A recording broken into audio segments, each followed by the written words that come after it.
menemani malam Anda, saudara, dengan informasi terkini yang hadir dari seluruh wilayah Indonesia.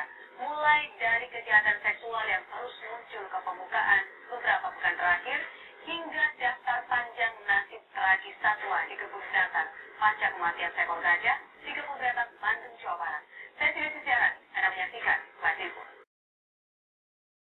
Kejahatan seksual yang melibatkan anak belum berhenti di negeri ini. Seorang siswi kelas 7 sekolah menengah pertama di Surabaya, Jawa Timur menjadi korban pencabulan oleh 8 orang pelaku. Dan ironisnya, korban mengaku telah dicabuli oleh salah satu pelaku sejak berusia 4 tahun. Dan saudara, terduga pelaku pemerkosaan yang disertai pembunuhan anak balita berusia 2,5 tahun di Bogor, Jawa Barat selama ini dikenal warga sebagai kasus pemerkosaan yang menimpa seorang siswi sekolah dasar negeri di Bekasi, Jawa Barat. Korban kasus kejahatan seksual terhadap anak dan perempuan semakin memprihatinkan dan muncul berbagai seruan agar pemerintah memperlakukan kegiatan ini dengan informasi lain dari seluruh wilayah Indonesia. Usai jeda, tetap di Flash Report.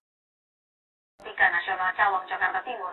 Pemeriksaan ini dilakukan untuk mengetahui apakah Jupiter berperan sebagai pengguna narkotika atau sebagai pengedar. Warga negara Indonesia yang sandera kelompok militan Abu Sayyaf di Filipina menyambut gembira kabar pembebasan putra mereka yang selama 26 hari berada dalam sandera.